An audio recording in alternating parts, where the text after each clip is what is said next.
Hey guys, now check this out. Breaking news here. Newsweek is reporting this story about Donald Trump. Donald Trump is facing calls to be blocked from running for president in 2024 over allegations that his actions around January 6th violated his constitutional oath. There are currently attempts by advocacy groups and individuals to have Trump's name removed from state ballots next year over claims he violated Section 3 of the 14th Amendment, which says that a person who engaged in insurrection or rebellion after taking an oath of office to support the Constitution should be prevented from running for office again. Trump, the frontrunner in the GOP presidential primary, has denied all wrongdoing in connection to the riot at the Capitol on January 6th, and has described the calls to invoke the 14th Amendment to stop him running for office again as a trick to prevent him winning the race next year. Questions on whether the 14th Amendment can be invoked to stop a president running for office again, and if it could be applied to Trump, has sparked huge debate, with legal scholars offering both sides of the argument on the unprecedented occurrence.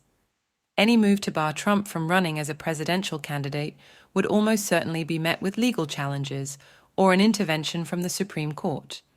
It is highly unlikely that the conservative majority court, which includes 3 judges nominated to the bench by Trump, will support the plan to bar the former president from being on next year's ballots.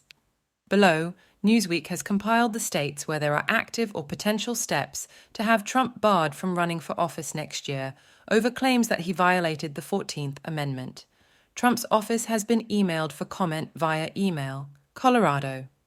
On Wednesday, a lawsuit was filed by the Citizens for Responsibility and Ethics in Washington, CREW, watchdog group, and Republican figures, including former Congresswoman Claudine Schneider and former Colorado Senate Majority Leader Norma Anderson, to have Trump removed from Colorado's ballots over claims the former president violated Section 3 of the 14th Amendment on January 6th.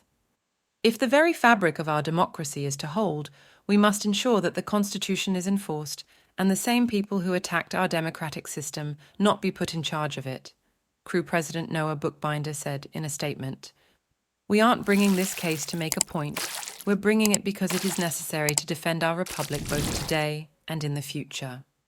While it is unprecedented to bring this type of case against a former president, January 6th was an unprecedented attack that is exactly the kind of event the framers of the 14th Amendment wanted to build protections in case of, you don't break the glass unless there's an emergency. New Hampshire. In a joint August statement, New Hampshire Attorney General John Famella and Secretary of State David Scanlon announced that they are looking into the potential applicability of the 14th Amendment with regards to the upcoming presidential election cycle. Both Famella and Scanlon added that they have not taken any position regarding whether the 14th Amendment can be applied to Trump.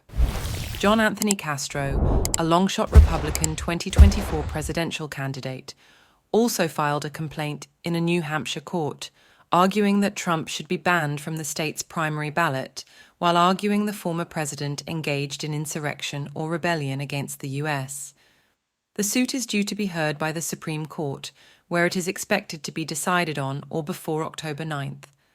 Castro argues his suit is justified, as he will be directly impacted if the constitutionally ineligible Trump is also on the 2024 ballots, as it would affect his own White House ambitions.